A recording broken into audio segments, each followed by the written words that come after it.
యోబు గ్రంథం 23వ అధ్యాయం 3వ వచనం. ఆయనను ఎక్కడ కనుగొందునో అది నాకు తెలియబడునుగాక.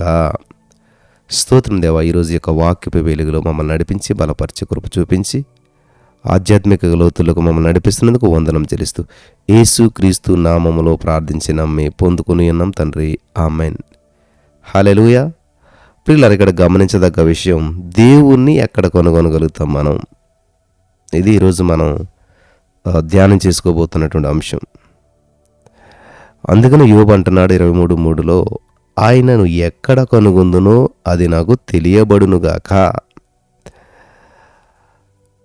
దేవుణ్ణి కనుగొనడం ద్వారా తన విస్తారమైనటువంటి సమస్యలకు పరిష్కారము చూడగోరాడు భక్తుడైనటువంటి యోబు గారు.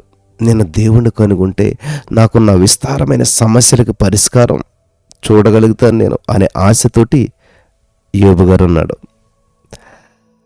ఈ మాటలు వింటున్న ప్రియమైనటువంటి సహోదరి స్నేహితులారా, మనము కూడా యోబు గారు వలె మనసు విప్పి మరి మాట్లాడుకోవాలని చెప్పి, దేవుని యొక్క బంగారు ముఖాన్ని చూడాలని చెప్పి, ఆయన పాద సన్నిధానంలో మన హృదయాలు కుమ్మరించుకోవాలని చెప్పి ఆశపడుతున్నారా? మీలో చాలామందికి అటువంటి ఆశ ఉన్నది కదా. నిజమే, దేవుడు ఒకసారి నాకు కనిపిస్తే బాగున్ను, దేవుడిని ఎక్కడ కనుగొంటానో తెలిస్తే బాగున్ను, నా హృదయం అంతా ఆయన దగ్గర కుమ్మరించేసి నా బాధ నా సమస్య అంతా ఆయన చెప్పేసుకుంటాను, నా వేదన అంతా ఆయన తీసేస్తారు అనేటువంటి ఆలోచనతో మరి మీరు ఆశపడుతున్నారా? ఎస్, ఆశపడుతున్నారు కదా. నేడు అనగా ఈరోజు ఎటు చూసినా కానీ ప్రజల మధ్య సమస్యలు, పోరాటాలు, వ్యాధులు, ఆదరణ, నెమ్మది, విడుదల కొరకు వెతుకుచూ తిరుగుతూ ఉన్నారు. మన సమస్యలు పరిష్కారాలన్నింటికి విడుదల నాయకుడైనటువంటి యేసుక్రీస్తు ప్రభువు ఎక్కడ కనుగొనగలుగుతాం?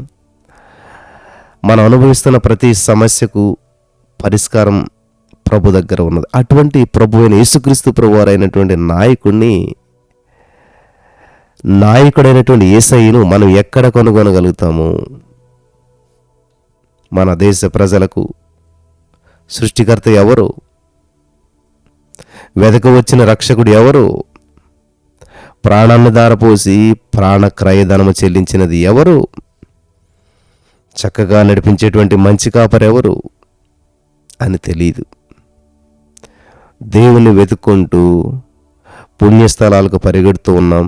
చాలామంది కుటుంబాలను విడిచిపెట్టి సన్యాసులుగా మారిపోయి గుహల్లో దాక్కుని అలా దేవుని వెతుకుచూ ఉన్నారు చాలామంది. అటువంటి పరిస్థితులు చాలామంది ఉన్నారు. సాధు సుందర్ సింగ్ గారికి కూడా ఇటువంటి ఆశ ఉండేదంట. కాబట్టి చాలామంది ఋషులు, సాధువులు, సన్యాసులతో సంప్రదించాడంట సాధు సుందర్ సింగ్ గారు. అదే సమయంలో ఆయనకు ఒక క్రొత్త నిబంధన ఇవ్వబడింది. యేసు విదేశీయుల దేవుడని తలంచి ఆ పరిశుద్ధ గ్రంథాన్ని తగలబెట్టేశాడంట ఆయన. అప్పటి నుంచి నెమ్మది లేనివాడైపోయాడు. ఆయనలో నెమ్మదిని కోల్పోయాడు పరిశుద్ధ గ్రంథం తగలబెట్టిన తర్వాత. నేను దేవుణ్ణి కనుగొననటువంటి పక్షమున ఆత్మహత్య చేసుకుంటాను. నేను దేవుణ్ణి కనుగోవాలి, నాకు దేవుడు కావాలి, నిజ దేవుడు ఎవరు కనుగొంటాను, లేకపోతే నేను ఆత్మహత్య చేసుకుంటాననే తీర్మానం చేసేసుకున్నాడు. ఒకరోజు తెల్లవారుజామున ప్రభువైన యేసుక్రీస్తు ప్రభువారు ప్రకాశమానమైన వెలుగులో ఆయనకు దర్శనమై నేనే మార్గము, సత్యము, జీవమై ఉన్నానని చెప్పి మాట్లాడాడు. ఆ దర్శనం ఆయనను భారతదేశం యొక్క గొప్ప అపోస్తలునిగా మార్చేసింది. Amen. Thank you Jesus. Hallelujah. ఇది సత్యం, గమనించాలి. ఆనాడు ఆదాము హవ్వ చల్లపూట దేవుని కలుసుకుంటూ ఉన్నారు. ప్రతిరోజు దేవునితో సమయం గడుపుతూ ఉన్నారు. చక్కటి సమయం, చక్కటి ప్రేమ, చక్కటి ఆప్యాయత, చక్కటి సహవాసం. అయితే పాపం అడ్డుపడినప్పుడు అది ఆయన ముఖాన్ని మరుగు చేసింది. యెషయా గ్రంథం 59:2 చూసినట్లయితే, వారు వృక్షముల మధ్య దాగుకొనిరి. ఇంతకు ముందు వలె సంతోషంగా ఆయనను కనుగొనలేకపోయారు. అబ్రహాము దేవుణ్ణి కనుగొన్నప్పుడెల్లా బలులర్పించాడు. ఆ బలుల ద్వారా దేవుడు దిగి వచ్చి అబ్రహామును కలుసుకుంటూ మాట్లాడుతూ వచ్చేటువంటి వాడు. ఆ తర్వాత మోషే దేవుడు తన ప్రజల మధ్య నివసించేటువంటి నిమిత్తం ప్రత్యక్ష గుడారాన్ని చేశాడు. అతి పరిశుద్ధ స్థలం నుంచి దేవుడు మోషేతోనూ ఇశ్రాయేలు ప్రజలతో మాట్లాడుతూ ఉండేవాడు. మేఘస్తంభంగానో అగ్నిస్తంభంగానో ఆయన ఉండేటువంటి వాడు. సొలొమోను దేవుని కొరకు దేవాలయాన్ని కట్టాడు. దాని ప్రతిష్ఠ దినమున దేవుని మహిమ ఆలయాన్ని నింపేసింది. యాజకులు ఇశ్రాయేలు దేవుని కలుసుకున్నారు. ఇంకా ప్రజలను సమీపింపగోరినటువంటి దేవుడు, ఇంకా ప్రజలను సమీపించాలనేటువంటి ఆశతో దేవుడు తానే ఇమ్మానుయేలుగా దిగి వచ్చేశాడు. దాసుని స్వరూపం ధరించుకున్నాడు. మన వల్లే రక్త మాంసాలు కలిగినటువంటి వాడైపోయాడు. అప్పుడు యోహాను సువార్త 10:23 చదువుదామా? అప్పుడు యేసు దేవాలయంలో సొలొమోను మంటపమున తిరుగుచూ ఉండెను. ఆమేన్. 1 కొరింథీ 3:16, 1 కొరింథీ 6:19 ప్రకారం నేడు మనం దేవుని ఆలయమై ఉన్నాం. ప్రభు మిమ్మను కలుసుకొనటానికి, ఆయన మీలో సంచరించటానికి మీ హృదయం సిద్ధంగా ఉండనియాలి ప్రియులారా. ప్రభు సమాజ మందిరంలోనికి వెళ్ళినప్పుడు అది క్రయ విక్రయములు చేయు వారితో నిండిపోయింది. మత్తయి సువార్త 21:12-13 ఆయన కొరడా తీసుకుని వారందరినీ తరిమివేశాడు. నా మందిరము ప్రార్థనా మందిరం అనబడును అని వ్రాయబడినదని చెప్పాడు యేసయ్య. మీరు యేసుక్రీస్తు ప్రభువును కనుగొన్నారా? కనుగొనాలని ఆశపడుచున్నారా? మీ హృదయాన్ని పరిశుద్ధపరచుకోవాలి. అపవిత్రత, అసహ్యమైనటువంటి వాటి నుంచి తొలగించాలి. మన ప్రభువును కనుగొనినప్పుడు ఏమి చెయ్యాలి? ఆయన కనుగొనటం వలన మనం పొందేటువంటి ఆశీర్వాదాలు ఏంటి అనేటువంటి ప్రశ్నలు నీలో తలెత్తి ఉన్నాయా? 4 విషయాలు నేను చెప్తాను, జాగ్రత్తగా రాసుకోండి ప్రియులరా. నెంబర్ 1, మరి దేవుని సన్నిధిలో నువ్వు ప్రార్థిస్తూ ఉన్నావు. దేవుని నువ్వు కనుగొన్నప్పుడు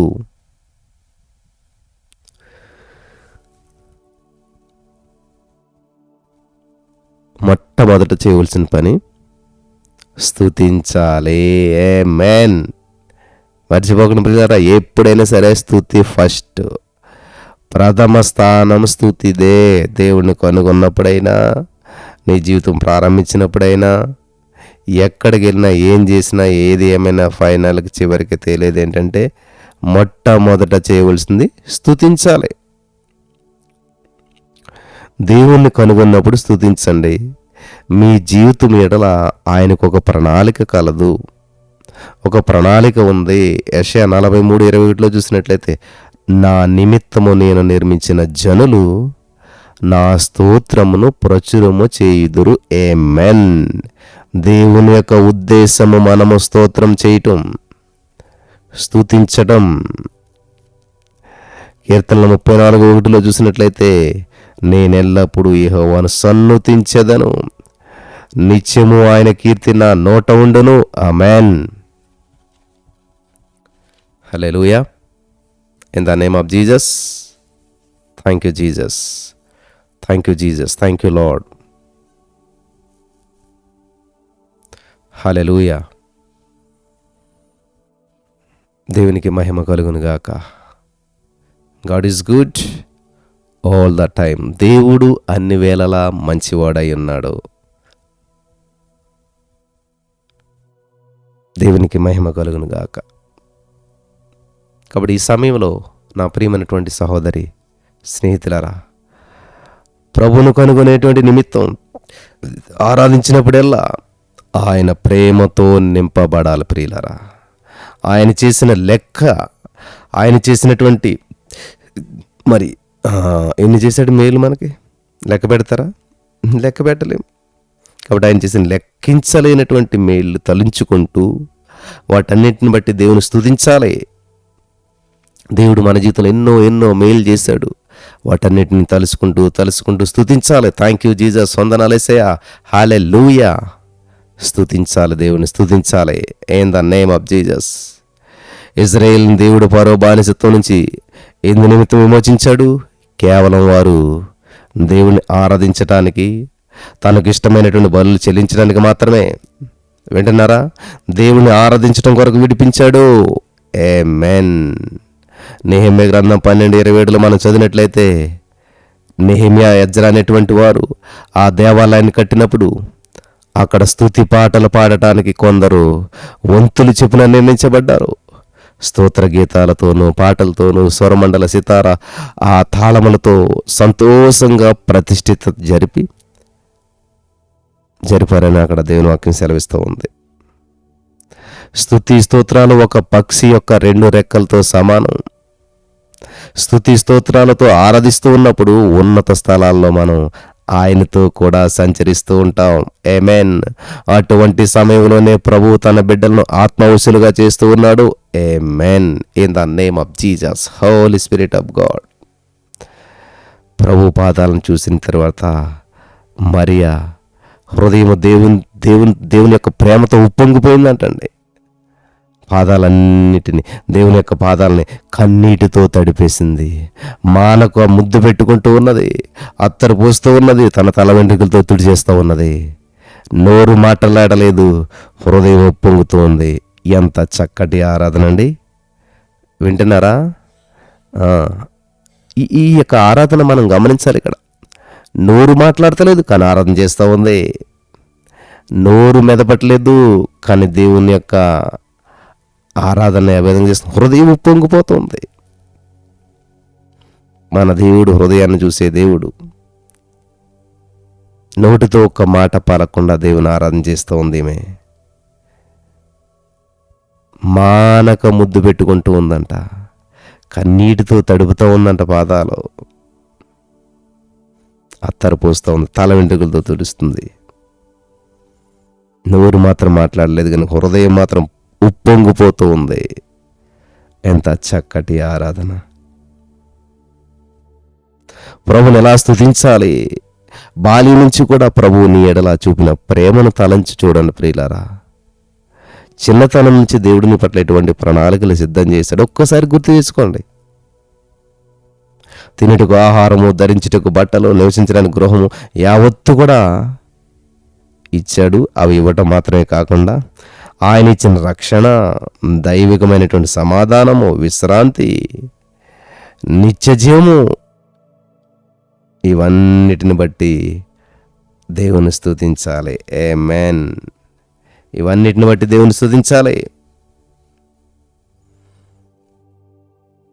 పరిశుద్ధ గ్రంథంలో దేవునికి 272 బిరుదులు ఉన్నాయంట. బైబిల్ గ్రంథంలో 272 బిరుదులు యేసుప్రభు వరకు ఉన్నాయి. అవన్నీ కూడా ఆయన స్వభావము, గుణగణాలు మనకు తెలియజేస్తూ ఉన్నాయి. ఆయన వాగ్దానములన్నిటినీ చెప్పి ప్రభుని స్తుతించండి.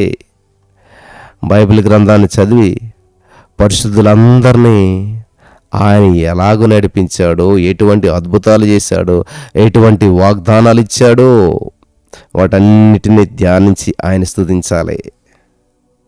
మన ప్రభు స్తుతులకును, ఘనతకును, మహిమకును పాత్రుడు. ఆయన రాజులకు రాజు. ఆయన మీ స్తుతుల మధ్య నివాసం చేస్తూ ఉన్నాడు. ఆమేన్. దేవునికి స్తోత్రం. ఆయన కనుగొన్నప్పుడు ఏం చేయాలంట? స్తుతించాలి. నెంబర్ 2. రెండవది, ఆయన కనుగొన్నప్పుడు ఆలోచన అడగాలి. ఆలోచన అడగాలంట. రెండవదిగా మనం దేవుని కలుసుకున్నప్పుడు ఆయన యొద్ద నుంచి జీవితాన్ని గురించినటువంటి సంకల్పం పొందాలి. యెషయా 9:6 ఉంటుంది, మన ప్రభు ఆలోచనకర్త కదా. ఆలోచనలన్నిటికీ కర్త ఆయనే. కాబట్టి ఆయన దగ్గర మనం ఆలోచన అడిగితే ఆయన అద్భుతమైనటువంటి ఆలోచన ఇవ్వడానికి ఆయన సిద్ధంగా ఉన్నాడు. హల్లెలూయా. కీర్తన 32:8 దేవుడే చెప్తున్నాడు, నీకు ఉపదేశము చేసేదను, నీవు నడవలసిన మార్గమును నీకు బోధించేదను, నీ మీద దృష్టి ఉంచి నీకు ఆలోచన చెప్పేదను. హల్లెలూయా. నీ మీద దృష్టి ఉంచి నీకు ఆలోచన చెప్పేదను. Thank you Jesus. దేవునికి మహిమ కలుగును గాక.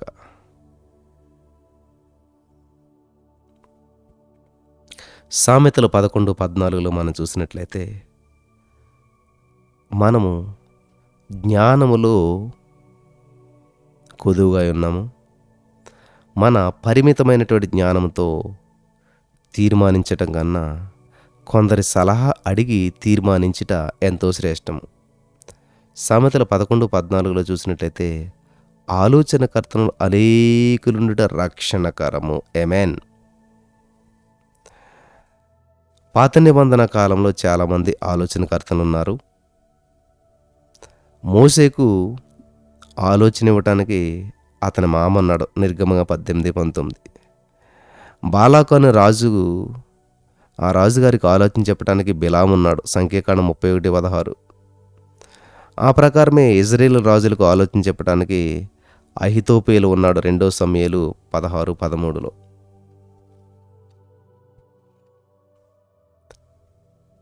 వీరందరి ఆలోచనల కన్నా ప్రభు ఆలోచన 1000 రెట్లు శ్రేష్టమైంది కదా.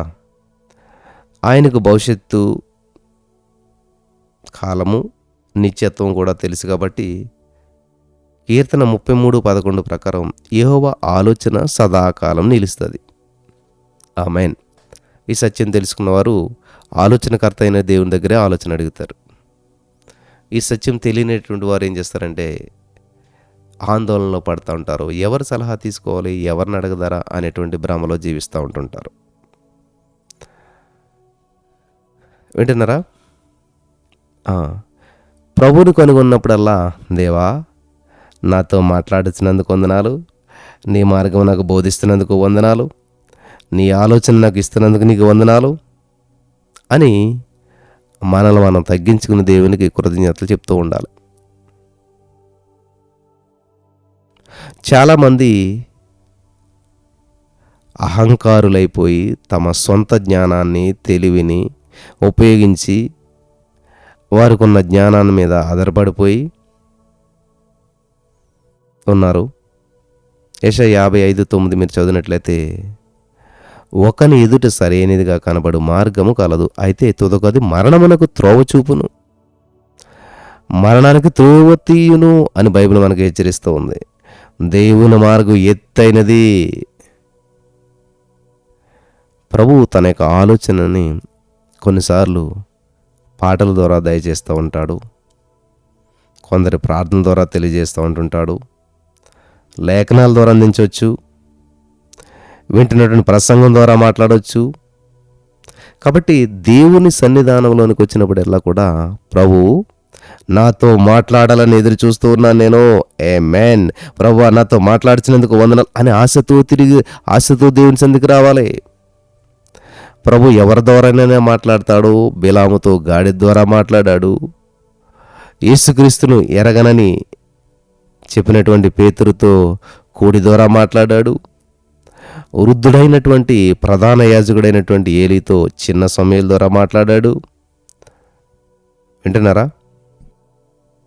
కొన్ని సంవత్సరాల క్రితం మరొక సేవకుని జీవితంలో తుఫాను వచ్చిందంట. పెద్ద పెను సమస్య వచ్చి పడిందంట. వెంటనే ఆ సేవకుడు ఆ గత కాలంలో జరిగిన సంఘటనలన్నిటిని బట్టి కలవరం చెంది ఒక ఆలయానికి వెళ్ళిపోయాడు. ఆయన ప్రసంగ సమయంలో ఒక వాక్యం ద్వారా స్పష్టంగా ప్రభు మాట్లాడాడంట. మునుపటి వాటిని జ్ఞాపకం చేసుకొనకొడి, పూర్వకాలపు సంగతులను తలంచుకొనకొడి, ఇదిగో నేను ఒక నూతన క్రియ చేయుచు ఉన్నాను. ఆమేన్. హల్లెలూయా. ఇప్పుడే అది మొలుచును, మీరు దాన్ని ఆలోచింపరా? నేను అరణ్యంలో త్రోవ కలిగజేయుచున్నానే, ఎడారిలో నదులు పారజేయుచున్నానే. యెషయా 43:18-19. ఉజ్జియా రాజు మరణకరమైనప్పుడు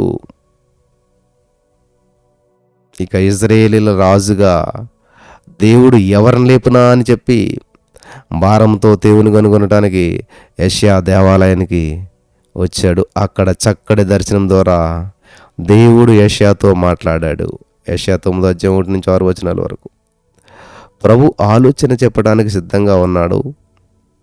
మీరు ఆయన పాదముల చెంత కూర్చొని వినటానికి, దాని ప్రకారం చేయటానికి సిద్ధంగా ఉన్నారా? ఇది పెద్ద ప్రశ్న. దేవుడు ఆల్వేస్ రెడీ. నువ్వు సిద్ధంగా ఉన్నావా? వింటున్నారా? ఈరోజు మనం చాలా ప్రాముఖ్యమైన అంశం, దేవుణ్ణి ఎక్కడ కనుగొనగలుగుతాం? దేవుణ్ణి కనుగొనినప్పుడు నువ్వు స్తుతించాలి. దేవుణ్ణి కనుగొనినప్పుడు ఆలోచన గురించి దేవుని సన్నిధిలో అడగాలి. మూడవదిగా కలుసుకునుటయు బోధ. అంటే ఆయన ప్రతిదినము పగటి యందు దేవాలయంలో బోధిస్తూ రాత్రి వేళ ఒలీవ కొండకు వెళ్తూ కాలాన్ని గడిపెట్టినటువంటి వాడు. లోకాసువార్త 21:37. మనం అనుదినము దేవాలయంలో కూర్చుని బోధిస్తూ ఉన్నాం. మత్తయి సువార్త 26:55. దేవుడు గొప్ప బోధకుడు. ఆయన్ని యేసుక్రీస్తుని సద్బోధకుడా అని చెప్పి ఒక యువకుడు పిలిచాడు. ఆయన దేవుని వద్ద నుండి వచ్చిన బోధకుడనని నికోదేము గ్రహించాడు. యోహాను 3:2. యేసుక్రీస్తు ప్రవరు వెళ్ళిన స్థలమందల్లా అనేకులు ఆయనను ప్రేమించి రబ్బీ అంటే బోధకుడా అని పిలుస్తూ ఉన్నారు. యోహాను సువార్త 1:38. బోధకుడిని స్తుతించుట, బోధకుల వృత్తి బోధించుట, సత్య మార్గాన్ని, నీతి మార్గాన్ని, దైవజ్ఞానాన్ని, దేవుని మార్గంను బోధిస్తూ ఉన్నారు. యేసుక్రీస్తు ప్రభువారు తన నోరు తెరిచి విస్తారమైనటువంటి జనాలకు బోధించాడని చెప్పి మత్తయి సువార్త 5-6-7 మనం చదువుతూ ఉన్నాం. దానిని కొండ మీద చేసినటువంటి ప్రసంగమని వర్ణిస్తూ ఉన్నారు. ఒక మనుషుడు ఆధ్యాత్మికమైనటువంటి జీవితంలో బలంగా, స్థిరంగా నిలబడాలి అంటే అతనికి బోధ, ఉపదేశం ఎంతో అవసరం. చాలామంది లోతైన బోధనలు ఆలకించరు. ప్రాథమిక సిద్ధాంతాల వారికి తెలియవు. అందువలన పోరాటాలు, తుఫాన్లు వచ్చినప్పుడు వారు నిలవలేకుండా పడిపోతూ ఉన్నారు. వింటున్నారా ప్రియులారా? ఐరోపా ఖండంలో పాతకాలపు ఒక పెద్ద దేవాలయం ఉన్నదంట. లోపల ప్రజలు లేరు, కేవలం కట్టడాలు మాత్రమే. కట్టడాలుగా పిలువబడుతున్నాయి. బోధకులు లేరు, ప్రజలకు బోధ లేదు, ఉపదేశాలు లేవు, ప్రభు ఎడల ప్రేమ లేదు, పరిశుద్ధ గ్రంథాన్ని లోతుగా నేర్చుకున్న వాళ్ళంటేటువంటి ఆ వాంఛ, ఆశస్సు లేదు. అయితే ఆది సంఘాన్ని చూడండి ప్రియులారా. వీరు అపోస్తుల బోధ యందును, సహవాసమందును, రొట్టె విరిచిన యందును, ప్రార్థన చేయటి యందు ఏడతెగక in the name of Jesus. వింటున్నారా ప్రియులారా? అపోస్తుల బోధ నెంబర్ 1, సహవాసం నెంబర్ 2, రొట్టె విరిచుట నెంబర్ 4, ప్రార్థన చేయటం నెంబర్ 4. హల్లెలూయా. అపోస్తుల 2:42 ఉన్నమాట. కాబట్టి అపోస్తులైన పౌలు గారు, పేతురు, అపోల్లో ఇంకా ఇతర అపోస్తుల ద్వారా ఇది ఆది సంఘానికి ప్రభు మంచి బోధ, ఉపదేశం దయచేశాడు. అది వారికి ఆధ్యాత్మికమైనటువంటి ఆహారంగాను, పరలోక మన్నాగాను ఉన్నది. 1 తిమోతి 4:13 చూసినట్లయితే అపోస్తులైన పౌలు గారు తన ఆత్మీయమైనటువంటి కుమారుడైన తిమోతికి ఇలాగ రాస్తూ ఉన్నాడు. నేను వచ్చే వరకు చదువుటే ఎందును, హెచ్చరించటే ఎందును, బోధించడం జాగ్రత్తగా ఉండాలి. 1 తిమోతి 4:13 చదువుకోండి. తీతు 2:1 నీవు హితబోధకు అనుకూలమైన సంగతులను బోధించుము.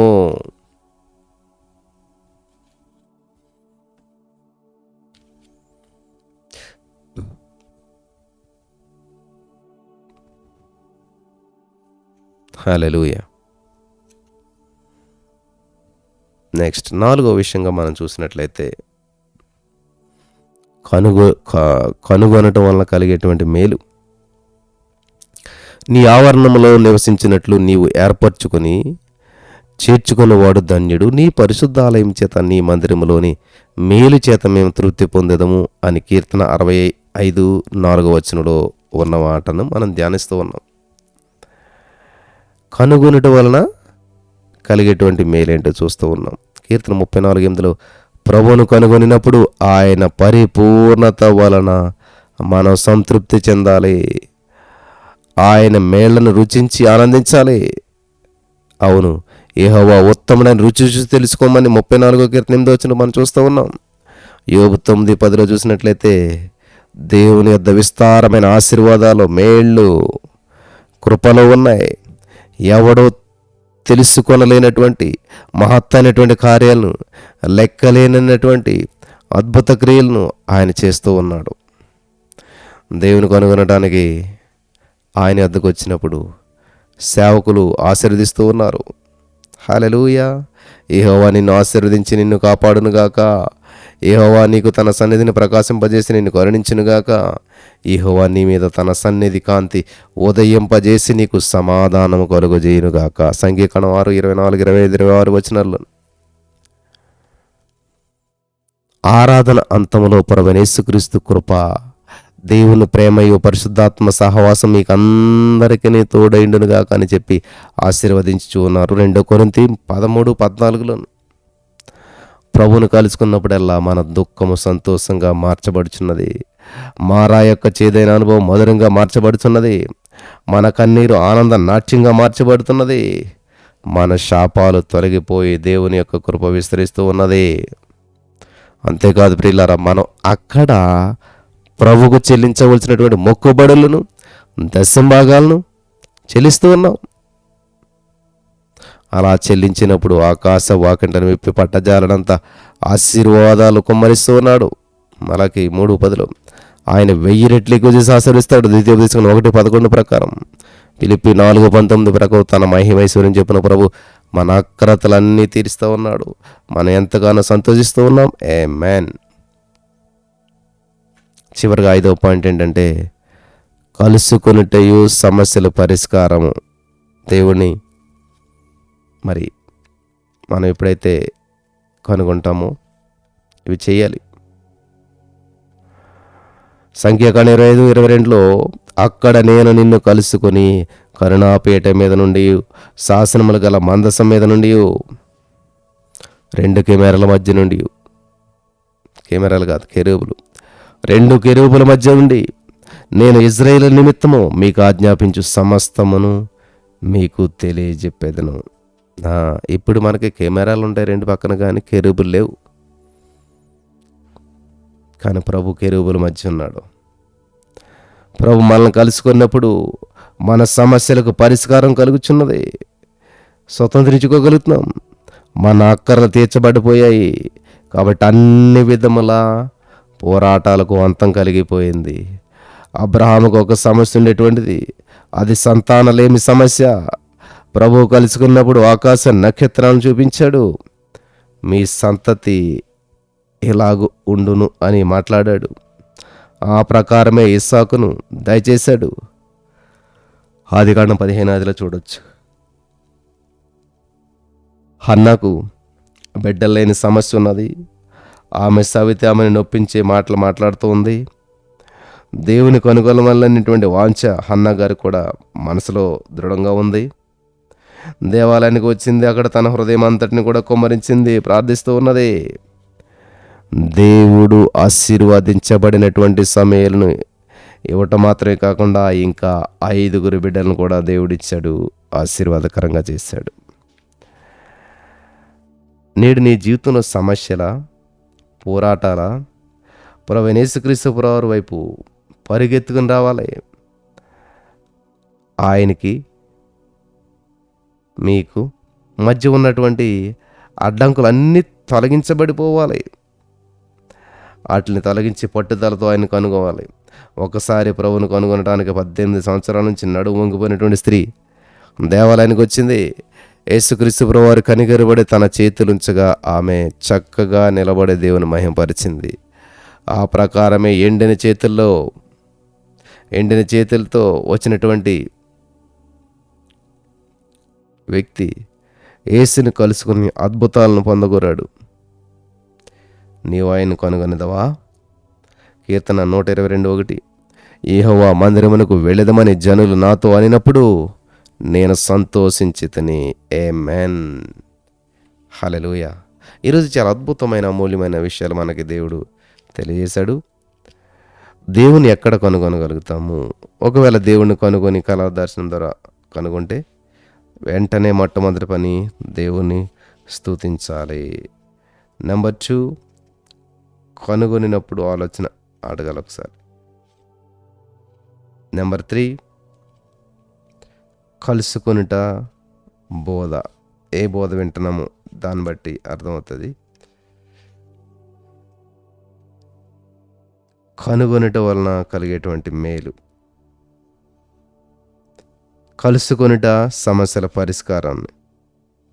ఈ విధంగా ఈ యొక్క 5 విషయాలు దేవుని ఎక్కడ కనుగొంటాము, కనుగొన్న తర్వాత మనం చేయవలసిన పనులేంటి, మరి ఈ యొక్క విషయాలన్నీ గ్రహించి పరిశుద్ధాత్మ దేవుడు మీ జీవితంలో వీటిని అమలు చేయడానికి సహాయం చేసి నడిపించి బలపరచునుగాక. ఆమేన్.